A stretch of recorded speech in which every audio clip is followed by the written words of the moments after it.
മഴയാണ്, നല്ല മഴ. പക്ഷേ ഇത് മഴക്കാലമൊന്നുമല്ല, നല്ല വേനൽക്കാലമാണ്. കത്തുന്ന തീയുടെ ചൂടുള്ള വേനൽ, പൊരി വേനൽ. വേനൽക്കാലമെന്ന് പറയുമ്പോൾ പലതരം വിളവ് എടുപ്പുകളുടെയും വിള ഇറക്കലുകളുടെയും ഒക്കെ കാലമാണ്. പുതിയൊരു വിള ഇറക്കൽ തന്നെയാണ് സത്യത്തിൽ ഈ കാപ്പിപ്പൂ. പുതിയ കാപ്പിക്കുരുകൾ ഉണ്ടാകുവാൻ ഈ കാപ്പി ഇങ്ങനെ സമൃദ്ധമായി പൂത്തേ പറ്റൂ. എപ്പോഴും ഞാൻ പറഞ്ഞു കേട്ടിട്ടുണ്ട്, ഏറ്റവും നല്ല സ്മെല്ല് നമുക്കിങ്ങനെ കിട്ടുന്നത് പാല പൂക്കുമ്പോഴാണെന്ന്. ചിലപ്പോൾ ശരിയായിരിക്കും, പക്ഷെ പാല അപൂർവങ്ങളിൽ അപൂർവമായിട്ട് തന്നെ നമുക്ക് നിറച്ചും പൂത്ത് ഇങ്ങനെ കാണാൻ പറ്റൂ. ചില പറമ്പുകളിൽ മാത്രമേ ഇത് കാണാൻ പറ്റൂ. അതുകൊണ്ട് തന്നെ എനിക്കതിനെ അധികം ഒന്നും ആസ്വദിക്കാൻ പറ്റിയിട്ടില്ല. 1-2 പ്രാവശ്യമൊക്കെ ജസ്റ്റ് എവിടെയോ വെച്ച് കണ്ടുമുട്ടിയിട്ടുണ്ട് ഞങ്ങൾ.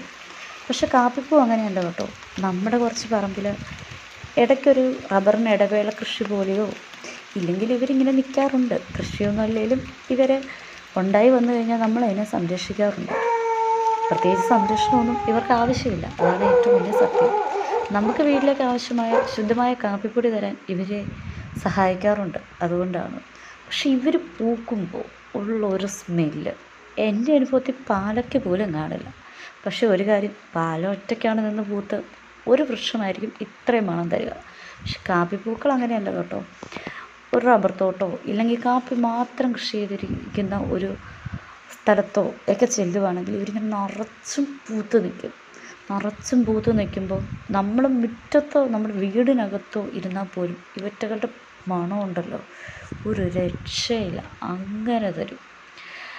ഇന്ന് മഴയായിരുന്നത് കൊണ്ട് തന്നെ ഞാൻ ക്യാമറ എടുത്തിറങ്ങിയപ്പോഴത്തേനും പൂവിന് ലേശം കറുപ്പ് വീണിട്ടുണ്ടായിരുന്നു. ഇല്ലെങ്കിൽ നല്ല മുല്ലപ്പൂവിനേക്കാൾ ഇല്ലെങ്കിൽ എന്താ പാൽ വെള്ളയേക്കാളൊക്കെ നല്ല കളറുള്ള പൂക്കളാണ് സാധാരണ കാണാറുള്ളത്. ഇടിയും മഴയും ഉണ്ടായിരുന്നത് കൊണ്ട് പൂവിന് കളറ് കുറച്ച് മങ്ങിയിട്ടുണ്ട്.